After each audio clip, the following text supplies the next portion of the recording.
Today, we're diving into something I think we've all felt at some point, that quiet inner voice we call intuition. We're going to look at it through a spiritual lens, drawing on some really deep insights from thinkers like Allan Kardec and the spirit André Louise, whose wisdom came to us through the incredible work of Chico Xavier. So let's get into it. I mean, of course you have, right? It's that gut feeling, that sudden idea that just pops into your head from, well, who knows where. Or maybe it's just a quiet little nudge that tells you something is absolutely right, or maybe that something is very, very wrong.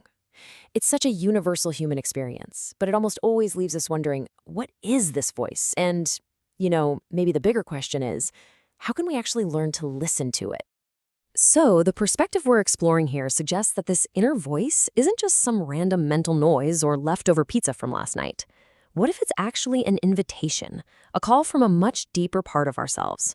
And just deciding to answer that call? Well, that's the very first step on a pretty profound journey of discovery. Okay, so to really get a grip on intuition, we have to start with the most fundamental question of all. Who is the self that's even having the intuition in the first place? According to this philosophy, we are so much more than just our physical bodies. This is where the concept of the spirit becomes absolutely central. And look, this isn't some vague, floaty ghost we're talking about. It's defined as our true, immortal self, an active, evolving consciousness. Think of it like a seed. It holds all of our potential, every faculty, every power just waiting to sprout. And that seed is meant to grow and develop through the experiences we have right here in our physical lives. And this idea goes even deeper. Our spiritual essence isn't just a formless thought floating around. It actually has a form, a subtle, energetic body, sometimes called the perispirit. You can think of it as the bridge, the essential link between our immortal spirit and our temporary physical body. It's the part of our consciousness that continues on after physical death, and it's the very foundation from which our intuition operates. All right, so if we are an immortal spirit with a subtle body, that brings up the next huge question, right? How do we actually get these intuitive signals? Where are these thoughts and feelings even coming from? One of the main ways this happens is through something called intuitive mediumship. Now, hold on, this is not some dramatic Hollywood-style possession where your head spins around, not at all. It's described as a totally natural, super subtle process. It's where thoughts from another consciousness, another spirit, are received by our own mind, and they just feel like our own ideas. It's a gentle blending of thoughts, and we stay completely aware and in control the whole time. Now, here's the crucial part, as explained by the spirit André Louise. This connection isn't random or accidental. It's happening all the time, and it's governed by a natural law. Our thoughts create these mental currents that naturally connect with other similar currents. What does that mean? It means we are always in a state of mutual influence with the thoughts around us, from people in this world and from the spiritual realm. We are constantly, whether we know it or not, broadcasting and receiving. And this leads us to a really powerful conclusion.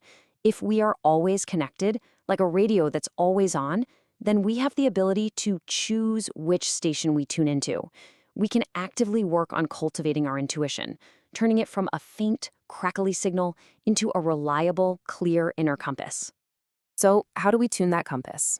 Well, according to André Louise, the tools are surprisingly practical. These aren't some mystical secrets hidden away in a cave.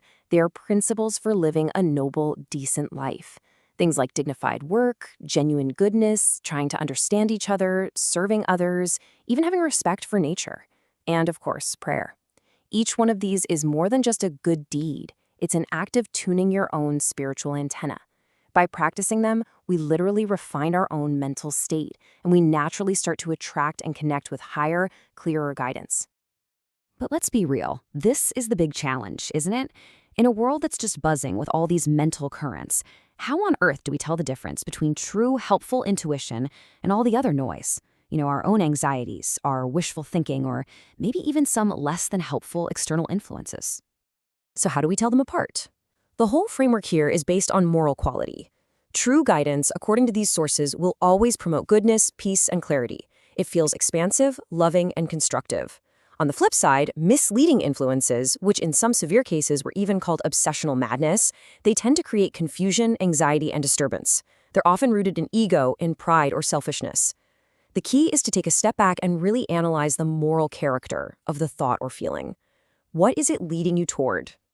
So, when we start to put all of these pieces together, understanding our real spiritual nature, the mechanics of how this influence works, and how to tell the good stuff from the noise, we arrive at the ultimate goal, living a life that's guided by confident clarity.